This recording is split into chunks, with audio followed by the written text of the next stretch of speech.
Hi, நான் advocate Praveen பேசுகிறேன். நீங்கள் பார்க்குற இந்த வீடியோவில் வந்து பார்த்தீங்கன்னா, மூவியில் நடக்கிற மாதிரியே வந்து ராஜஸ்தான் மாநிலத்தில் இருக்கிற வங்கியின் அதிகாரி என்ன பண்ணியிருக்காங்கன்னா, டெபாசிட் பண்ணியிருக்க ஃபிக்ஸ்டு டெபாசிட் மணியையும் சேவிங்ஸ் மணியையும் அவங்களோட பர்சனல் யூஸ்க்காக என்ன பண்ணியிருக்காங்கன்னா, கஸ்டமருடைய மொபைல் நம்பரை எல்லாத்தையுமே சேஞ்ச் பண்ணிவிட்டு அவங்க ஓன் யூஸ்க்காக அவங்க போட்டு வச்சிருந்த டெபாசிட் மணி எல்லாத்தையுமே அவங்க வித்ட்ரா பண்ணிட்டு இருக்காங்க.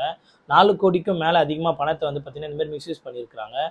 100க்கும் அதிகப்பட்ட எல்லாருடைய அக்கௌண்ட்டையும் வந்து பார்த்தீங்கன்னா அதில் இருக்க பணத்தை எல்லாத்தையுமே ஃபிக்ஸ்ட் டெபாசிட் எல்லா பணத்தையுமே எடுத்துகிட்டு இருக்காங்க. ஒரு பர்சன் வந்து பார்த்தீங்கன்னா டெபாசிட் பண்ணியிருக்க மணியை எடுக்கலான்னு வரும்போது அப்போ தான் வந்து கண்டுபிடிக்கப்பட்டிருக்கு. அவங்க மேலே இப்போ கேஸ் ரெஜிஸ்டர் பண்ணும்போது தான் தெரியுது 4 கோடிக்கும் அதிகமாக பணத்தை எடுத்துருக்கிறாங்க. அது இல்லாமல் 100க்கும் அதிகமான அக்கௌண்ட்ஸ் எல்லாமே வந்து பார்த்தீங்கன்னா அவங்களுடைய ரிலேஷனுடைய ஃபோன் நம்பராக அவங்க கொடுத்துட்ருக்காங்க. பணத்தை எடுக்கும்போது அவங்களுக்கு எந்த மாதிரி மெசேஜ் இன்ஃபர்மேஷன் அவங்களுக்கு போகாததுக்காக இந்த மாதிரி வந்து பார்த்தீங்கன்னா அவங்க பண்ணதுனால இப்போ அவங்கள அரெஸ்ட் பண்ணியிருக்காங்க. இப்போ அவங்க சிறையிலும் இருக்கிறாங்க. இந்த மாதிரி உங்களுடைய பர்சனல் இன்ஃபர்மேஷனையும் இல்லை உங்களோட ஓன் மணியையும் நீங்கள் பேங்க்கில் போட்டு இருக்கீங்க, உங்கள் நம்பிக்கையின் பேரில் உங்களை ஏமாத்துறாங்க பட்சத்தில் வந்து பார்த்தீங்கன்னா ஃபோர்ஜரி கேஸை பிஎன்எஸ் செக்ஷன் 336 படி அவங்க மேலே கேஸ் ரிஜிஸ்டர் பண்ண வாய்ப்பு இருக்குது.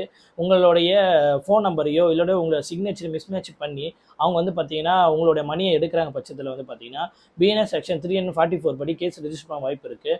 நம்பிக்கையின் பேரில் அவங்க மேலே அக்கௌண்ட் ஓப்பன் பண்ணி அக்கௌண்ட் ஃபிக்ஸ்ட் டெபாசிட்டில் பணத்தை போட்டிருக்கீங்க, அது வந்து அவங்க மிஸ்யூஸ் பண்ணுறாங்க பட்சத்தில் வந்து பார்த்தீங்கன்னா பிஎன்எஸ் செக்ஷன் 316 படி கேஸ் ரிஜிஸ்டர் பண்ண வாய்ப்பு இருக்குது. இதுக்கு வந்து பனிஷ்மெண்ட்டாக அவங்களுக்கு 7 இயர்ஸ் வரைக்கும் சிறை தண்டனையும் அல்லது வந்து பார்த்தீங்கன்னா ஃபைனும் இருக்கும். இதுவும் நீங்கள் தெரிஞ்சுக்கோங்க.